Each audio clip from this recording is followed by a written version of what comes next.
Okay, we're ready to start now. Good evening. Good evening.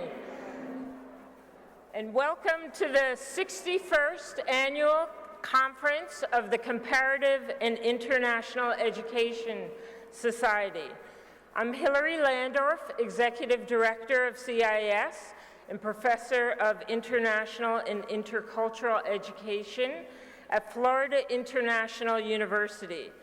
My team at the Office of the Executive Director, formerly known as the Secretariat, and now the OED for short, are thrilled to have you here with us this week. CIES has grown so much in size and complexity since I served on the board as the treasurer in 2010. It's amazing and heartwarming, really, to have so many of our wise statesmen and women in the room who have been loyal to CIES for decades, and at the same time, to see so many new and emerging scholars and practitioners who are really the future change makers of our field.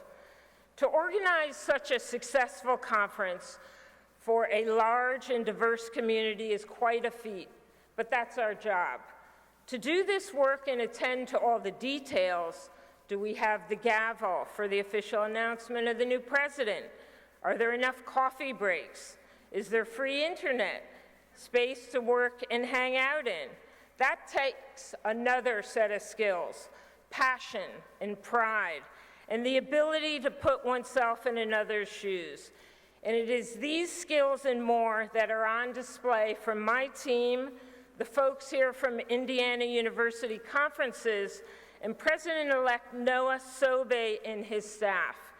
So would the OED, IUC, and Loyola staffs all stand briefly and be congratulated for all the fabulous work you do for our CIES.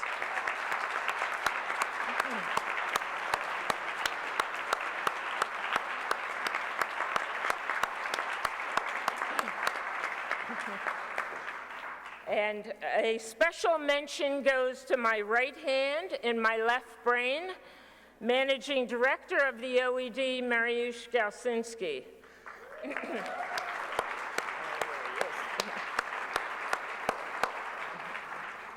The theme of this year's conference, Problematizing Inequality, is particularly important for us at the OED, housed at the Office of Global Learning at FIU. We define global learning as the process of collaboratively analyzing and addressing complex problems that transcend borders. And certainly, inequality is one of the most important problems to be explored. To begin to address inequality, this demands that every one of our voices be considered, whether we're a student from Minnesota, a faculty member from Mozambique, a government official from Argentina, or a teacher from here in Atlanta, because it is really only when all of our perspectives are brought to bear can the most intractable problems like inequality be solved. So please, throughout this week at the conference, listen, think, argue, discuss, deliberate, have fun, and make a plan with others for your next concrete step in putting your words into action. And now it's my pleasure to introduce CIES President Mark Bray.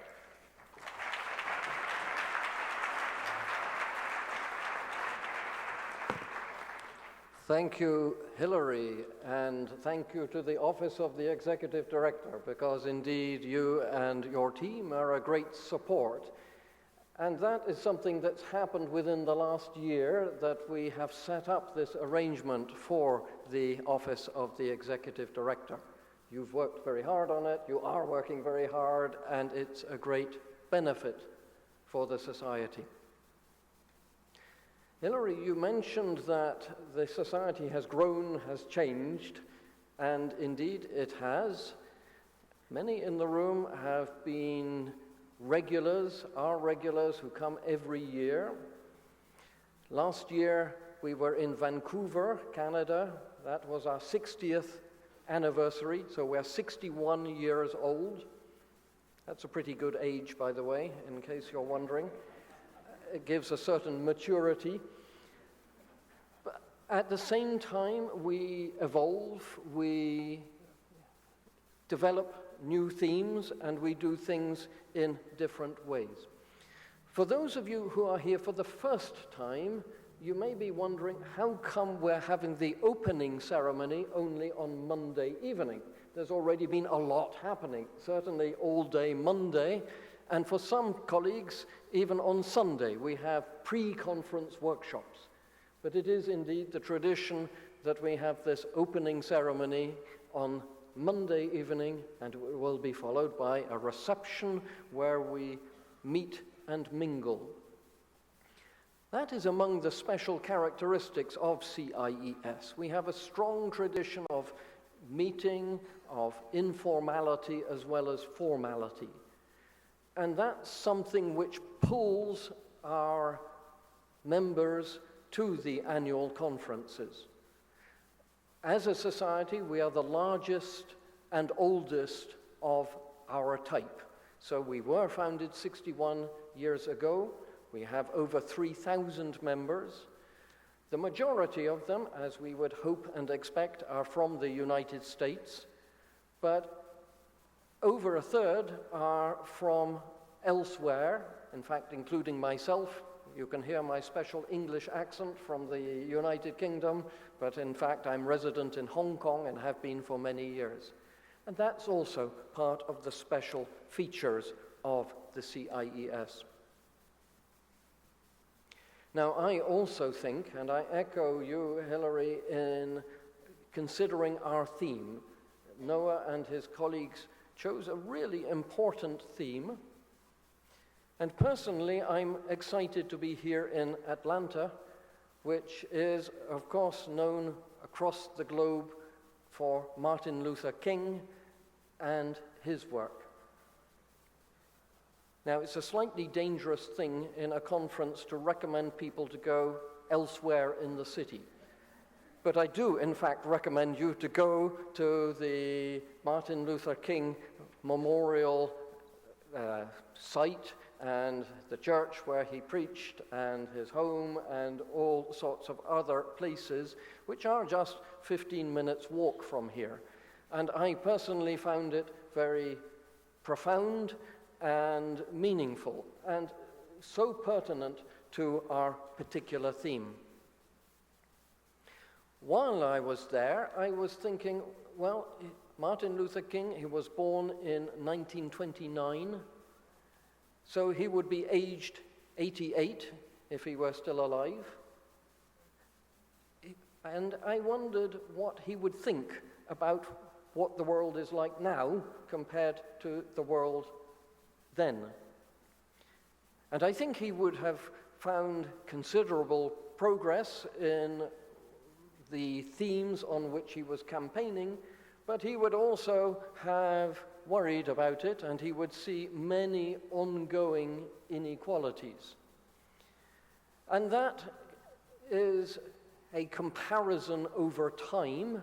What would Martin Luther King have felt? What would we see the trajectory of society and social change? Now, again, from the country of my birth, I look at Martin Luther King and the issues from the outside. But within the United States, there has been huge progress, but equally major ongoing complexities. And as a comparative and international education society, we then juxtapose that with the issues of other countries. I think that we can do so very meaningfully and consider issues of race, of social class, of location, and many other dimensions. And in the nature of our theme, we problematize inequality.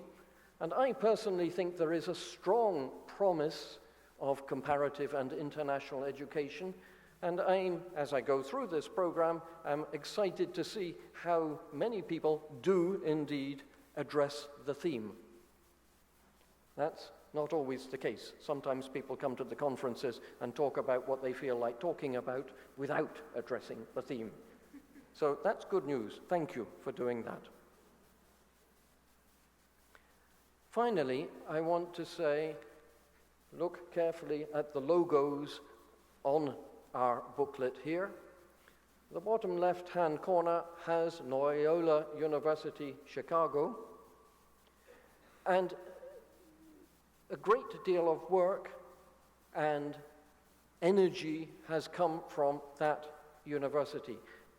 In one sense, geographically, we are hosted here by the city of Atlanta, the people of Atlanta, the space that we are in. But we are also hosted by Loyola University, which itself has a very distinguished history in this field and is doing a great deal of valuable work.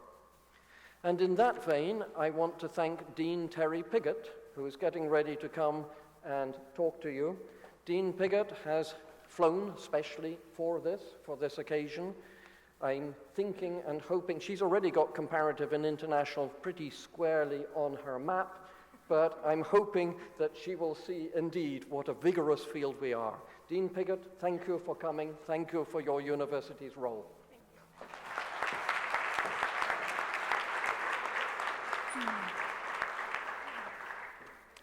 As Dean of the School of Education at Loyola University Chicago, I'm honored to be supporting the annual meeting of CIES, particularly at a time when sustained, rigorous, and essential conversations are needed about inequality in our world.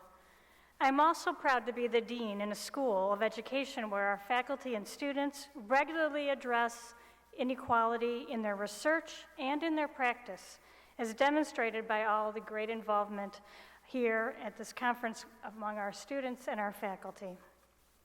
So I close by just wishing you all a productive conference where you will find spaces to increase cross-cultural and cross-national understanding of the important educational issues of our time. Thank you for being here.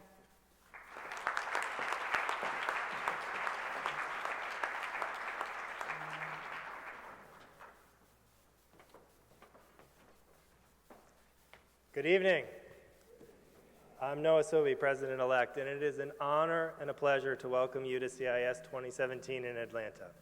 You've just gotten some wonderful, thoughtful welcomes, and I want to add a few things related to this conference. Hillary mentioned a number of the people who made this conference possible.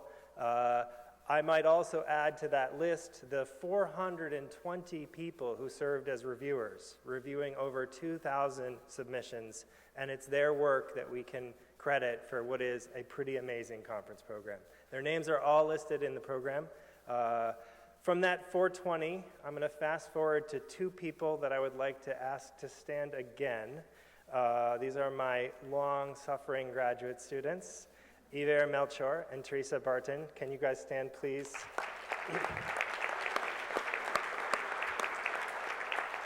This conference would not have happened without them. They know half of your email addresses by heart. They are two remarkable people, and I am deeply indebted to them for their work and ideas and support and inspiration. Thank you. It is a great thing for CIES to be back in Atlanta. In 1970, we met here, and when we met here in 1970, our program consisted of a single double-sided page of paper. Harold Noah, the other Noah, sent me a note a couple weeks ago to say that he was sorry not to be able to join us, but that he remembered that CIES was very proud of that 1970 conference because it was the first time we met on our own without the support of any other scholarly society. And he added that we were very proud of the turnout that we got, around 40 people. Today, about 2,500 people have gathered here, and you've seen the weightiness of our conference program. But there are three people, I think, who were here in 1970 that are with us again, 37 years later. That would be Erwin Epstein, Martin Carnoy, and one of my mentors, Andreas Kazimias, who is now celebrating 90 years of comparative education. And Erwin, if you're here, you should stand up too. I don't see.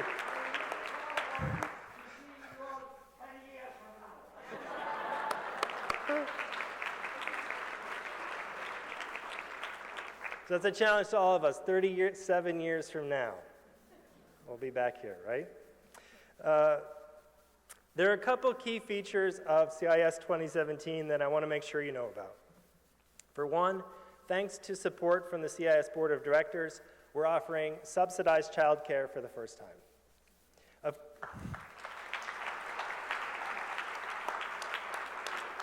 Of course, we certainly welcome academically minded children to attend sessions. On this floor, you'll find a gender-neutral bathroom. On the first level, you'll find a prayer and meditation room, as well as a nursing mother's room. Though there, too, we also support the right of women to breastfeed in any location of their choosing.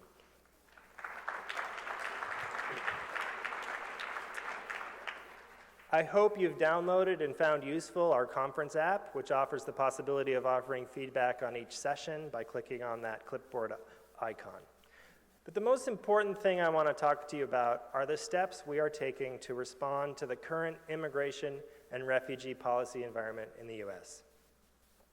At the end of January, the CIES Board of Directors issued a statement strongly denouncing the blanket restrictions on travel to the U.S. of citizens from a select group of countries, the executive order that had just been released by the Trump administration.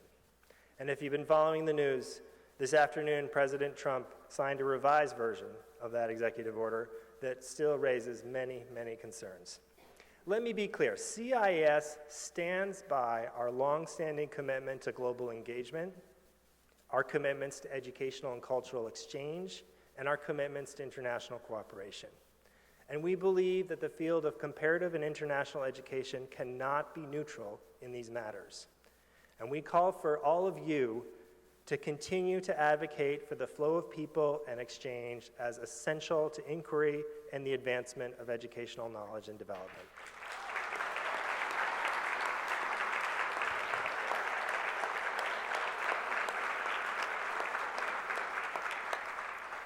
So please give your attention to the many CIES Responds activities and events that we've scheduled each day of the conference.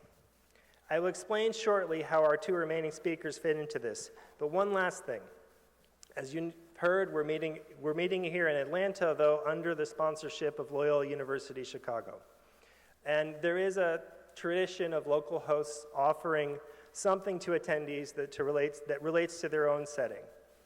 And down at the registration desk, we're distributing a popular poster from Chicago.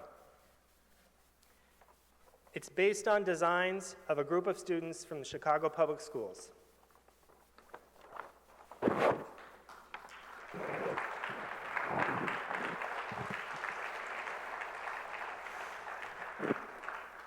And this really is the most important message I want you to take home. So take this home as a souvenir and a statement. And remember that our work together on this continues beyond our time in Atlanta.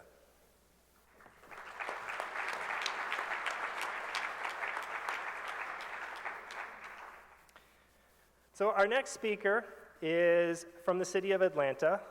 It's a pleasure to introduce Michelle Maziar. She currently serves as the director of Welcoming Atlanta, a public-private initiative focused on immigrant integration in metropolitan Atlanta. In addition, she serves as the founding director of the Mayor's Office of Immigrant Affairs for the City of Atlanta. Michelle leads policy and program initiatives as they relate to the public safety, civic engagement, and economic empowerment. Throughout her career, Michelle is focused on community engagement strategies that enable immigrant and refugee families to fully engage in civic life. Michelle is a graduate of the Harvard Graduate School of Education, where her research focused on education equity for first and second generation migrant youth. And Michelle is poised to offer us some perspective on working towards justice and inclusion in adverse circumstances. Welcome, Michelle.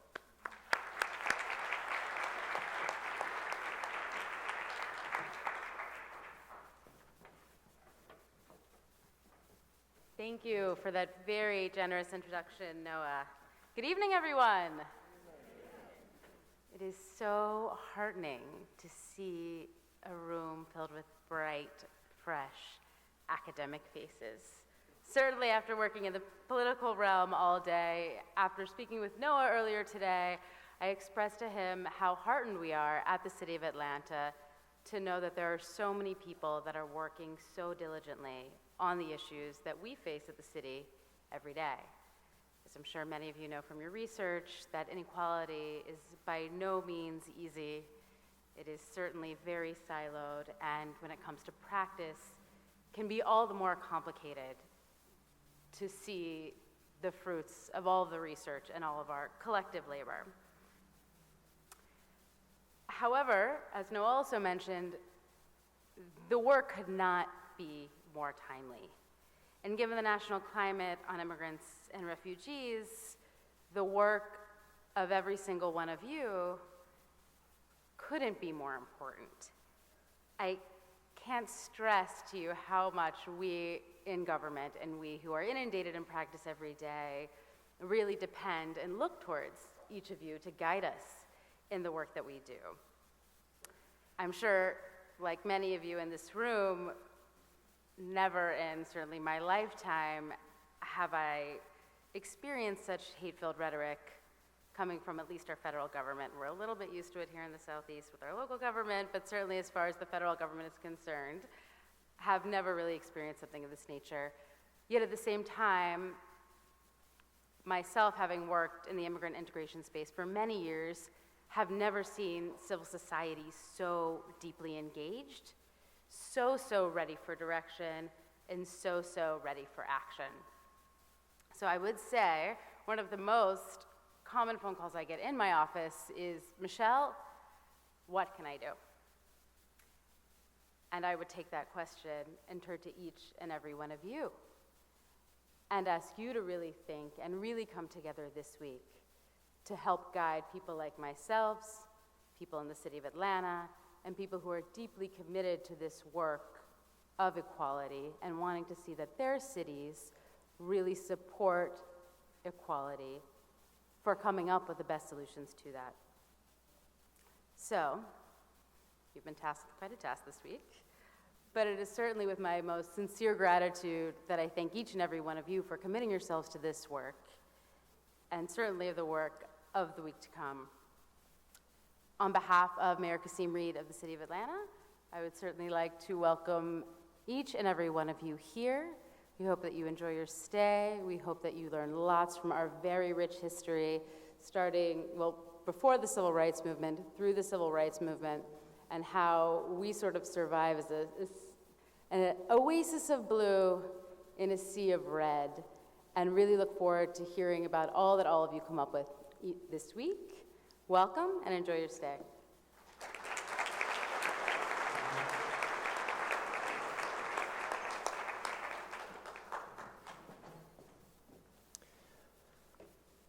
Our final speaker tonight is Sue Grant Lewis. Sue has been such a supportive mentor to so many of us in this room that it's just an incredible honor to have her here.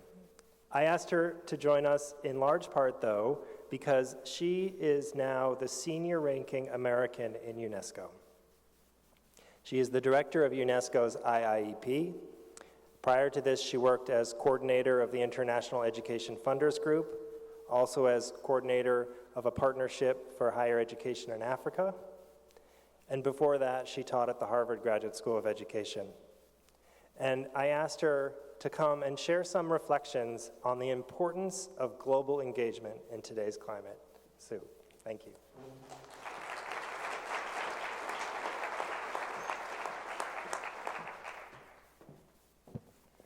Thank you very much, Noah. It is indeed an honor for me to speak with you this evening before professors of mine, mentors, colleagues, peers, and students. To be here for the opening of the 61st meeting of the CIES. I think it's my 31st year as a member of CIES.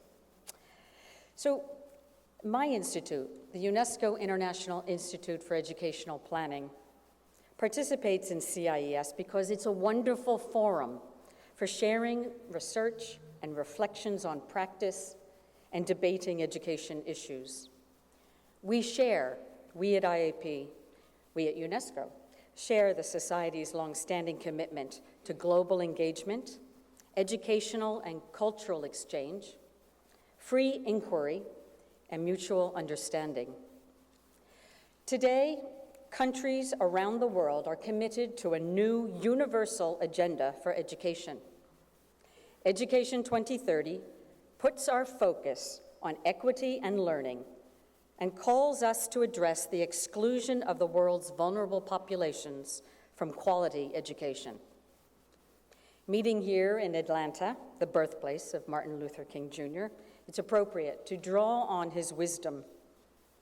In his 1963 collection of sermons, Strength to Love, Dr. King said, "The ultimate measure of a man is not where he stands in moments of comfort and convenience, but where he stands at times of challenge and controversy." Without a doubt, we are living in challenging times and controversy. The political landscape is changing, but despite the daunting challenges we face, be it with our own governments, communities, or education systems, we need to stay engaged and work together for a more inclusive world. During last year's university commencement season in the United States, I heard the inspiring talk of Rashida Jones speaking at the Harvard Class Day.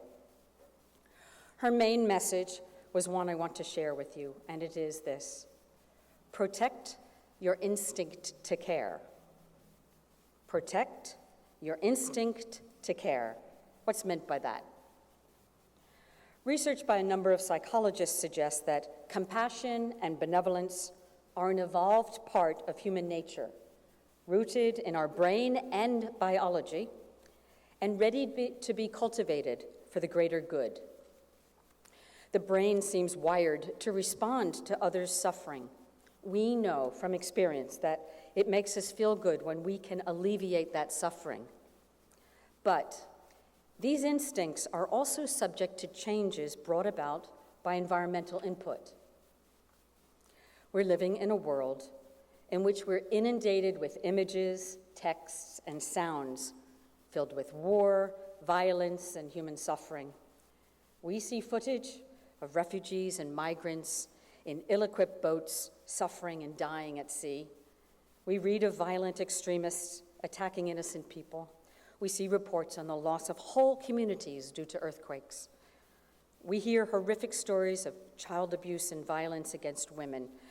These reports come from all parts of the world, not just over there. Sometimes they strike very close to home, as they did in Paris, the host city of IIEP. But over time, we try not to see, not to hear, and not to read. We quickly change the channel on our television, we mute the radio, we move to a different section of the website, because it's difficult, discomforting to listen and see human suffering. We often feel helpless to make any difference, so we create narratives to shield ourselves.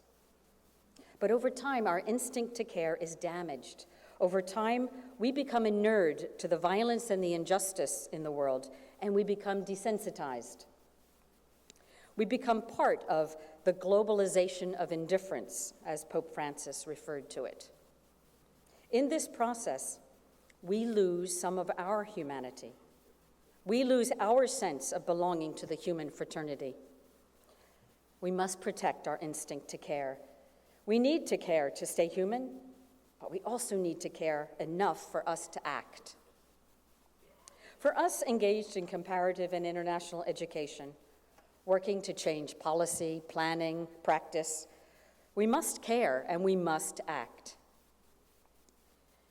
Nell Noddings, a professor of education at Stanford University, distinguishes between acting because I want and acting because I must. We, as CIES members, as UNESCO staff members, as citizens of UN member states, should act because we must. The United Nations High Commissioner for Refugees reported that the number of people worldwide driven from their homes by conflict and persecution totaled 65.3 million at the end of 2015. This is the largest number ever reported and 4 times the number that it was 10 years ago. We know from the Global Education Monitoring Report's analysis that refugee children are 5 times more likely to be out of school than non-refugees. We must care and we must act. We must act by analyzing existing inequalities and injustices in education for those in school and those out of school. We must draw the attention of those who can help address the situation. We must give these inequalities and these injustices, these exclusions, considerably more attention in our work, as we at IAP try to do in sector analysis and in working with governments to design strategies and set goals in education sector plans. Our countries made a global commitment to ensure inclusive and equitable quality education and promote lifelong learning opportunities for all, even if we are disappointed with our government's responses so far. As individuals, as citizens, as members of CIES, we must stay engaged. Don't become inured or cynical. Protect your instinct to care and act because you must. Thank you very much.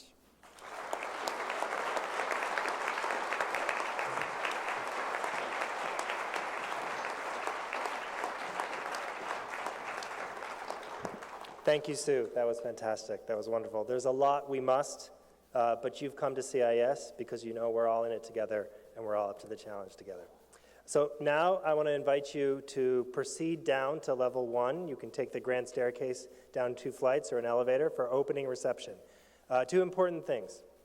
1, as a gesture of support to CIS's many Muslim members and as a gesture of solidarity with the Muslim world, all the food at tonight's reception will be halal.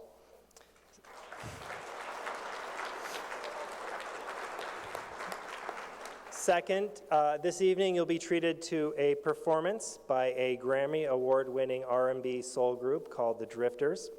But more important than the Grammy Award is that the lead singer of the Drifters, Bill Sisko, was also the recipient of a CIS award. In 2015, he shared the Joyce Kane Award for distinguished research on people of African descent for a publication he co-authored. So please enjoy the food, the music, and each other's company. Welcome to CIS 2017.